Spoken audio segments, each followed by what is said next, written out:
যে কয়জন এখানে বসছো নামাজ পড়ো নাই, ঘরে যাইও না, ঘরে যাইও না, মসজিদে যাইও, মসজিদে মালিকের সেজদা দিয়ে যাইও। বেনামাজি যদি ঘুমায় যাইয়া ঘুম যদি আর না ভাঙ্গে, রাত যদি আর ভোর না হয়, এই পৃথিবীর বাস্তবতা এটা। এজন্য আমি অনুরোধ করলাম, আল্লাহ বলেন বান্দা সব তো আমার প্রশংসা করবা না কেন? রব্বিল আলামিন, আমি তো জগৎ সমূহের পালন কর্তা। আমি শুধু সৃষ্টিকর্তা না যে বানাইয়া ছেড়ে দিছি, কোম্পানি আর জানে না তার মাল কোথায় গেছে। দুনিয়ার কোম্পানি তো এমন হয় যে কোম্পানি বানাইয়া ছেড়ে দিছে, বাজারজাত করে দিছে, প্রোডাক্ট করে, এখন আর কোম্পানি জানে না তার মাল কোথায়। রব বলেন না, আমি এমন মালিক না, আমি রব। আমার বান্দা কখন কোথায় আছে, কি লাগবে, কখন কি, অস্তিত্বের প্রথম সেকেন্ড থেকে পূর্ণতার শেষ পর্যন্ত আমি আল্লাহ যখন যা লাগবে, যখন যা লাগবে, ও বলুক বা না বলুক, ও সেজদা দেখ বা না দেখ, ও গোলামি করুক বা না করুক, ও ইমানদার হোক আর বেঈমান হোক, আমি না রব? ওরে না আমি বানাইছি, আমি না খাওয়াইয়া রাখবো কেমন? ওরে আমি না ওরে বানাইছি। এই জন্য আমার বান্দা আমি সৃষ্টি করে ছেড়ে দেই নাই, আমি রব, আমি পালন কর্তা। প্রতি সেকেন্ড আমি খাওয়াই, প্রতি মুহূর্ত আমি পড়াই, প্রতিটা নিঃশ্বাস আমি নিতে দেই, হার্টের প্রতিটা স্পন্দন আমার অনুমতিতে চলে। হৃদয়ের টিকটিক ঘড়ির টিকটিক না, হৃদয়ের টিকটিক এটা রবের ইশারায়, চোখের পলক রবের ইশারা নাকি? রব্বিল আলামিন, রব তিনি। তাবলীগুশ শাইই ইলা কামালিহি শাইআন ফাশাইআন। রব বলে কাকে? যিনি অনস্তিত্ব থেকে অস্তিত্বে এনে অস্তিত্বের প্রথম মুহূর্ত থেকে পূর্ণতার শেষ পর্যন্ত তিনি লালন করেন, পালন করেন, যতন করেন, আদর করেন, সব প্রয়োজন পূরণ করেন, তাকে বলে রব। আমরা পৃথিবীতে ছিলাম না, আমাদেরকে অস্তিত্বে আনছে কে? বলে না কে? আল্লাহ আমাদেরকে মায়ের পেট থেকে সৃষ্টির পরে আল্লাহ আমাদের দায়িত্ব নিছে কোন বছর থেকে? 4 বছর থেকে। বলো না বাবা, আব্বা বলো, 2 বছর বয়স থেকে। কখন থেকে? প্রথম সেকেন্ড, প্রথম সেকেন্ড থেকে, প্রথম সেকেন্ড থেকে, অস্তিত্বের প্রথম সেকেন্ডেই। অথবা অস্তিত্ব ছিলাম না যখন, মাটির অস্তিত্বে আমাদের অস্তিত্ব ছিল, মাটির মধ্যে প্রাণের অস্তিত্ব আছে। আল্লাহ বলছে আমি মাটি থেকে মানুষকে সৃষ্টি করেছি, অতএব মাটির মধ্যে প্রাণের অস্তিত্ব আছে। সেটা কোথায়, কার, কোনখানে কেউ জানে না, রব বলে আমি জানি। বাবার বীর্যে প্রাণের অস্তিত্ব আছে, রব বলে বাবা জানে না তার কোন দিনকার বীর্যে তোমার অস্তিত্ব ছিল। আল্লাহ বলেন আমি জানি, আমি জানি, আমি জানি কোন দিন মায়ের রেহেমে পৌঁছাবো, সে তো আমি জানি। 9 মাস মায়ের অন্ধকার গর্ভে আমি আল্লাহ নিজ হাতে কাজ করছি। বান্দা তুমি জানো, আমি চোখ লাগাইছি, আমি কান লাগাইছি, আমি হাত লাগাইছি, আমি পাও লাগাইছি। তোমার মারে নয়তো জিজ্ঞাসা করো, মা আমার চোখ লাগাইছে যেদিন, সেদিন আপনারে জিজ্ঞাইছিল নি মা তোমার সন্তানের চোখ কোথায় লাগাবো? আল্লাহ বলছে না মা তুমি ঘুমাও, তোমার ছেলে আমি ঠিক করে দিচ্ছি। আল্লাহ বলছে বাপ তুমি ঘুমাও, তোমার 9 মাস পরে আমি তোমার বুঝাই দেব, পরে আমি রেডি করছি। সুবহানাল্লাহ, সুবহানাল্লাহ। এমন মালিককে তো এমনি মনে হইলে মাঝে মধ্যে সেজদা দেওয়া উচিত। হায় মালিক আপনি করলেনটা কি? এমনিতে তো সেজদা দেওয়া উচিত। আল্লাহ রব্বিল আলামিন, তিনি রব। তাইলে আল্লাহ আমাদেরকে প্রথম অস্তিত্বের আগেও তিনি আমাদের রব, অস্তিত্বের পরেও তিনি আমাদের রব। আচ্ছা আল্লাহ আমাদের দায়িত্ব ছেড়ে দেয় কত সালে, কত বছরে? 40 বছরে, 60 বছর? কখনোই না, কখনোই না। এই জন্য আল্লাহ রব, আল্লাহ রব। আল্লাহ এবার বলেন আমি শেষ করছি। আল্লাহ বলে বান্দা যদি বলো এত বড় সৃষ্টি আমি কেন চালাচ্ছি, কেন লালন পালন করছি, কেন? আল্লাহ বলে কেউ আমারে বাধ্য করে নাই, কেউ আমারে জোর করে নাই, কেউ আমার উপরে চাপিয়ে দেয় নাই। আর রহমানির রহিম, আমি ভীষণ দয়ালু, আমি পরম করুণাময়, আমি অসীম দয়ালু, অসীম দয়ালু। আমার রহমতের কারণে, আমার দয়ার কারণে, আমার মায়ার কারণে গোটা সংসার আমি একাই চালাচ্ছি। অনুগত অবাধ্য সকলকে। এখন হইল আল্লাহ তাআলা বলেন আমি দয়ার কারণে, মায়ার কারণে গোটা সৃষ্টি পরিচালনা করছি। অনুগত অবাধ্য মানুক বা না মানুক সকলকে, সকলকে। এখন আল্লাহকে যদি কেউ কেউ প্রশ্ন করে, আল্লাহ আচ্ছা তাইলে তো একটা বুঝ পাইলাম, আপনি মনে রাগ করেন না, কারণ মানলেও খাওয়ান, না মানলেও খাওয়ান, সেজদা দিলেও খাওয়ান, সেজদা না দিলেও খাওয়ান, মনে এই রঙ্গেই চলবো মনে হয়। আল্লাহ কয় না, আরেকটা আয়াত রয়েছে তো, মালিকি ইয়াউমিদ্দিন, আমি বিচার দিবসের মালিক। আমি আদর করতে যেমন জানি, আমি শাস্তি দিতেও জানি।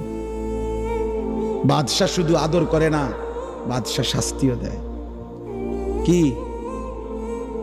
অতএব মালিক ইয়াউমিদ্দিন, আল্লাহ বলেন আমি বিচার দিবসের মালিক। অর্থাৎ আজ আমি যা দিলাম, আগামী দিন আখিরাতে আমি তার সবকিছুর হিসাব নেব। একটা জাররা জাররা, বিন্দু বিন্দু, একটা নিঃশ্বাস, চোখের একটা পলক, খাবারের একটা লোকমা, পানির এক ঢোক আমার দেওয়া, আমি আবার হিসাব নেব। এই কথাটা ভারসাম্য সূরা ফাতিহার মধ্যে আল্লাহ শিখাইছেন, বান্দা আমার দয়া দেখে আবার আমারে দুর্বল ভাইব না। আমি মালিক, আমি বাদশাহ, আমি রাজাধিরাজ, আমি জব্বার, আমি কাহ্হার। আমার দয়া মায়া দেখে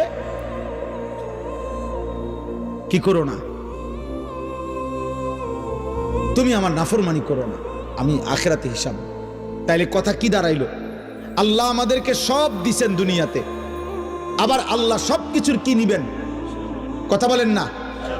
নবীজি বলছেন, ওমর একদিন, ওমর রাদিয়াল্লাহু তাআলা 3 দিন ক্ষুধার্ত থেকে 2টা খেজুর আর 1 ডোক পানি পান করছে। 3 দিনের ক্ষুধার্ত থাকার পর নবীজি বললেন, ওয়াল্লাহি লা তুসআলু আন হাযান নাঈম। ওমর, এই 2টা খেজুর আর 1 ডোক পানির হিসাবও আখিরাতে আল্লাহর কাছে দিতে হবে। এজন্য আল্লাহ তাআলা এটা ব্যালেন্স করে দিছে, বান্দা আজ দুনিয়া ভোগ করো, আগামী দিন আখিরাতে হিসাব দিও। আজকে দুনিয়া কি করো বলে না, নেও নাও দিলাম, কিন্তু আগামী দিন আখিরাতে কি দিতে হবে? এবার অতএব যদি এটা বুঝে থাকো বান্দা, অতএব শেষ কথা হলো ইয়াকা না'বুদু ওয়া ইয়াকা নাস্তাঈন। আমি আজকে যে দেরি করে আসছি, আমাদের এই যিনি মাদ্রাসার মুহতামিম মাওলানা আবুল কাসেম সাহেব, উনি পুরা সিদ্ধান্তই নিছে যে এমন বক্তা আর দাওয়াত দিত না। এটা ওনার ফায়সালা, ওনার এটা বুঝাইয়া গেছে। এই জন্য আজকে একটু বাড়াইয়া ওয়াজ করে দিলাম, আর যদি সুযোগ না পাই। তো এই জন্য বললাম ইয়াকা না'বুদু ওয়া ইয়াকা নাস্তাঈন। এই শেষ কথা হলো আল্লাহ বলে, বান্দা তুমি যদি এটা বুঝে থাকো যে আজ দুনিয়ায় আমি সব দিলাম, আগামী দিন আখিরাতে আমি সব হিসাব নেব, অতএব ডান বাম না কইরা, এদিক সেদিক না কইরা, নাফরমানি না করে তুমি বরং নিশ্চিন্তে বলে দাও ইয়াকা না'বুদু, আল্লাহ আপনি দিলেন সব, আবার আপনি সব নিবেন হিসাব। তাইলে এদিক সেদিক না করে আমি নিশ্চিন্তে বলতেছি, আল্লাহ আমি আপনার গোলামি করব। ইয়াকা না'বুদু, আপনার গোলামি করব। খুদা এদিক সেদিক যাইয়া লাভ নাই। এখন দিছেন, পরে তো আবার কোনি দিবেন, তার চাইতে ভালো আপনার কথাতেই থাকি। তবে ওয়া ইয়াকা নাস্তাঈন, আল্লাহ একটা শুধু আপনার কাছে চাওয়া যে আমি দুর্বল, আমি অসহায়, আমি আপনার বান্দা, আপনি আমার মালিক, অতএব আমি আপনার কাছে সাহায্য প্রার্থনা করি, আপনি আমারে সাহায্য করেন। আপনি চাইলে আমি সেজদা দিতে পারবো, আপনি দয়া করলে আমি আপনার গোলামি করতে পারবো, আপনি দয়া করলে আমি আপনার হুকুম মানতে পারবো, আপনি দয়া করলে আমি গুনাহ ছাড়তে পারবো, আপনি আমার একটু সাহায্য করেন। খোদার কসম, হাদিসে আছে, নবীজি বলছেন, আল্লাহ বলছেন হাদিসে কুদসি সূরা ফাতিহার জবাবে, বান্দা যদি দিল থেকে সূরা ফাতিহা বলতে পারে, ইখলাসের সাথে সূরা ফাতিহা পড়ে, মনোযোগ দিয়ে সূরা ফাতিহা পড়ে, বাস্তবিক করতে চাওয়ার নিয়তে সূরা ফাতিহা পড়ে, আল্লাহর কসম আল্লাহ নিজে ওয়াদা দিছে, ওয়ালি আবদি মা সাআলা, আমি আল্লাহ ওয়াদা দিলাম সূরা ফাতিহার মাধ্যমে আমার বান্দা যা চাইছে আমি 100% তাকে দেব, আমি দেব। যা বান্দা, যা বান্দা, তুমি যেহেতু বলছো আমার গোলামি করবা, আমি সাহায্য করব। আল্লাহ আমাদের প্রত্যেককে তৌফিক দান করেন, আল্লাহ আমাদের সকলকে কবুল করে নেন। প্রিয় নওজোয়ান ভাই, নিয়ত করো না ইনশাআল্লাহ নামাজ পড়বা, বলো না ইনশাআল্লাহ, দিল থেকে তোমার নিয়ত তুমি করো। তোমার মালিক তোমার, আমার মালিক আমার, আমার মালিক আমার। অন্তরের আয়না, অন্তর তাই সংগ্রহ করে যা চোখে দেখে। যেন মানুষের চোখে দেখা যাবতীয় বিষয় অন্তরে জমা হয়, সেখান থেকে প্ল্যানিং হয়। মানুষ কানে যা শুনে তা অন্তরে জমা হয়, মানুষ নাকে যা শুঁকে অন্তরে জমা হয়, চোখে যা দেখে তা অন্তরেই জমা হয়। সব কিছুই প্রথমত অন্তরে এসে জমা হয়, এরপরে অন্তর থেকে এটা পরিকল্পনা করে কি করবে না করবে। এই জন্য ইসলাম চোখে দেখারও বিশেষ গুরুত্ব দিতে গিয়ে হালাল হারাম বলছে যে চোখ যা মন চায় তাই দেখবে না, বরং চোখের জন্য আল্লাহ তাআলা বিধি নিষেধ দিয়েছে। কুল্লিল মুমিনিনা ইয়াগুদ্দু মিন আবসারিহিম ওয়া ইয়াহফাজু ফুরুজাহুম। আল্লাহ তাআলা বলেন, হে নবী, আপনি ইমানদার পুরুষদেরকে বলেন ভিন নারী, হারাম ছবি, হারাম দৃশ্য, তার থেকে সে যেন তাদের চোখ নামিয়ে নেয়। ওয়া ইয়াহফাজু ফুরুজাহুম, এবং তারা যেন তাদের লজ্জাস্থানের হেফাজত করে। জিনা, ব্যভিচার, হারাম জঘন্য কোনো অপকর্ম যেন না করে। তাহলে চোখ নামাইবার জন্য আল্লাহ বলছে মুমিন পুরুষকে। যা দেখ মন চাইলা তাই দেখলা না, ইসলাম এটা অনুমোদন করে না। মাকেও দেখলাম, আপন বোনকেও দেখলাম, আবার রাস্তার বেপর্দা নারীকেও দেখলাম, মোবাইলের উলঙ্গ ছবিও দেখলাম, জিনার ব্যভিচারের দৃশ্য দেখলাম। এটা মুমিনের সিফাত না। হালাল হারাম মনে রাখবেন, হালাল হারামের পার্থক্য যার মধ্যে নাই ও ইনসান না, ও জানোয়ার। এই স্বভাব জানোয়ারের স্বভাব। জানোয়ারই হচ্ছে যার মধ্যে হালাল হারামের কোনো পার্থক্য নেই। একটা কুকুর বিরানিতেও মুখ দেয়, পায়খানাতেও মুখ দেয়। কোনো গরু ছাগল জানোয়ারের কোনো কি নাই, হালাল হারাম নাই। ইনসান বলে তাকে যার মধ্যে ভালো মন্দ, আলো অন্ধকারের পার্থক্য থাকবে। অনুমোদিত অনুমোদিত নয়, আমার জন্য এটা অনুমতি, এটা না, হালাল এটা, হারাম এটা, এই পার্থক্য জ্ঞান, এই বুঝ যদি কারোর মধ্যে না থাকে সে ইনসান না। উলাইকা কাল আনআম, আল্লাহ বলছে ওরা জানোয়ারের মতো। বাল হুম আদাল, বরং তার চাইতে নিকৃষ্ট। এই জন্য দোস্ত, চোখের কথা বলতে গিয়ে এটা বলছি, আল্লাহ তাআলা বিধি নিষেধ দিয়েছেন, বিধি নিষেধ। নবী সাল্লাল্লাহু আলাইহি ওয়াসাল্লাম বলছেন,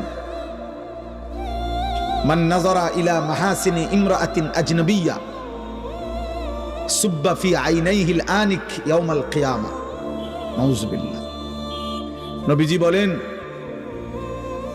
যে কেহ যদি কোন ভিন নারী, যাকে দেখার অনুমতি নাই, এমন কোন নারীর প্রতি যদি দৃষ্টিপাত করে, আল্লাহর নবী সাল্লাল্লাহু আলাইহি সাল্লাম বলেন, ওই তার জন্য অনুমতি নাই এমন নারীকে দেখলো তো কিয়ামতের দিন ওই দুই চোখে, আল্লাহর কসম নবী বলছে, জ্বলন্ত সীসা গলিয়ে দেওয়া হবে।